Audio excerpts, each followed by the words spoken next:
India to become third largest economy in 7 years, ये कहना है एमडी जेपी मॉर्गन का। And rightly so, India deserve करता है। सोने की चिड़िया हम थे, हम वापस से सोने की चिड़िया बनाएंगे। 700 साल तक लोगों ने हमें सुकून से रहने नहीं दिया और हमारी थ्योरी पे अटैक किया, हमारे जीवन शैली पे अटैक किया। आज हम उसी जीवन शैली के साथ दुनिया की थर्ड लार्जेस्ट इकोनॉमी बनने के लिए और अग्रसर है। इंडस्ट्री हमारी जीरो है, एग्रीकल्चर अपना सेक्टर हमारा इतना एडवांस था, वो स्टैग्नेट कर गया है। तो हम करते क्या है? We are failed system. Failed state कह दें तो लोग पीछे पड़ जाते हैं, but we are a failed system कम से कम। बिल्कुल सही कह रहे हैं डॉक्टर साहब, हम एक फेल्ड स्टेट भी हैं। मैं तो कहता हूँ सिर्फ सिस्टम नहीं है, फेल्ड हम स्टेट हैं। और ये हमने साबित किया है, हम अपने एक्शंस के साथ साबित किया है कि हम एक फेल्ड स्टेट बन चुके हुए हैं। और जो कंट्री सुबह खाए और रात का परेशान हो जाए, बेगर्स नॉट चूजर, तो ये क्या ड्रामा, क्या पिद्दी का शोरबा। आपको तो खैर ये बात करती भी अच्छा नहीं लगती। आप कि सबसे पहले आप अपने भारत से रिलेशनशिप ठीक करें, आपके सर्वाइवल के लिए ये जरूरी है। Welcome back to PRA News. In a bold projection, James Sullivan, the managing director of Asia Pacific Equity Research at JP Morgan, paints a promising picture for India's economic future. According to Sullivan, India is on track to claim the prestigious title of the world's third largest economy by the year 2027. Even more striking is his forecast that India's GDP will experience a remarkable transformation, more than doubling to reach an impressive $7 trillion by 2030. Sullivan's visionary outlook includes several key elements. 1. The imminent rise of India to become the globe's third largest economy within the next 6 years. 2. The extraordinary growth anticipated in India's GDP, crossing the $7 trillion mark by the end of this decade. 3. A driving force behind this expansion will be the robust and ever-evolving manufacturing sector. 4. These developments are likely to be accompanied by significant structural changes within India's economic landscape. To put this into perspective, as of 2023, India currently holds the position of the world's fifth largest economy, with an estimated value of $3.732 trillion. However, Sullivan's predictions foreshadow a remarkable economic journey for India, projecting an impressive valuation ranging from $30 trillion to $35 trillion by the year 2047. Now let's see Pakistan media reactions. JP Morgan की तरफ से predict किया गया है और ये rating आई है कि थर्ड लार्जेस्ट इकोनॉमी बनने में अब इंडिया के चंद ही साल बाकी हैं और 7 years में वो ये फासला तय कर लेंगे। अब देखिए, जेपी मॉर्गन के एमडी ने ये कहा है, इसलिए ये कोई छोटी बात इसलिए नहीं है कि जेपी मॉर्गन कंपनी जो है वो American multinational financial services company है और इसका हेडक्वार्टर न्यूयॉर्क में है और it is the largest bank in the United States and the world's largest bank by market capitalisation. बहुत सारी इसकी जो है डिटेल्स हैं कि ये कंपनी किस तरीके से कंट्रीज के बारे में बताती है। इससे पहले भी कई और ऐसे फाइनेंशियल इंस्टीट्यूशंस हैं कि जो रेटिंग देते हैं, जो प्रिडिक्ट करते हैं, जैसे कि पाकिस्तान के बारे में जब भी फिच की रेटिंग आई या किसी भी ऐसे फाइनेंशियल इंस्टीट्यूशन की रेटिंग आई तो हमने आपके सामने रखी।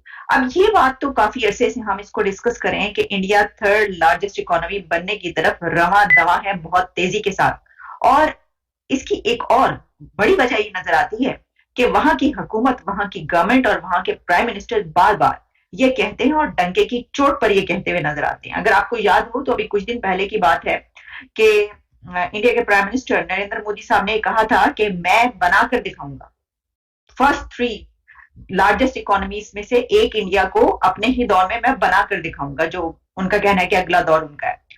तो एक तो वो डंके की चोट पर ये कहते हैं कि हम करेंगे और फिर हमें ऐसी डेवलपमेंट्स होती हुई नजर आती हैं कि जिससे पता ही चलता है कि जैसा बताया गया है कि एशिया में अगर इकोनॉमीज जो है वो उनका बहुत यानी दरहम बरहम हुई है तो इंडिया की इकोनॉमी वो है कि जो अपनी जगह पर कायम रही और नीचे नहीं आई।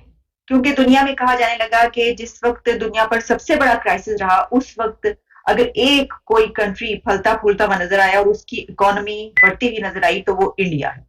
अच्छा, अब ये जो बात की गई है कि एमडी जेपी मॉर्गन ने कहा है कि थर्ड लार्जेस्ट इकोनॉमी, इसके ऊपर उन्होंने कुछ फैक्टर्स भी बताए हैं जिसमें उनका ये कहना है कि India's economy is powered by growth in the manufacturing sector और manufacturing sector will grow from 17% to 25% और फिर उनका ये कहना है कि there will be a big change in the Indian economy in the long run as exports hit $1 trillion.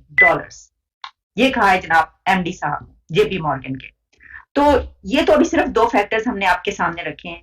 जो trade का फैक्टर है वो तो हम अक्सर ही आपको बताते रहते हैं। हम तो देख रहे हैं कि ट्रेड तो दिन ब दिन उनकी आगे से आगे बढ़ती चली जा रही है। पूरी दुनिया में इस वक्त जहां से ट्रेड सबसे ज्यादा करने की कोशिश की जा रही है, कंट्रीज कोशिश कर रहे हैं कि वो भी उस मार्केट में दाखिल हों, तो वो इंडिया है। अच्छा सर, एक दिन पहले की एक न्यूज़ आई है जेपी मॉर्गन और उनकी एक रिपोर्ट आती है जिसके मुताबिक जो है वो इंडिया में become the 3rd largest economy by the years 2027।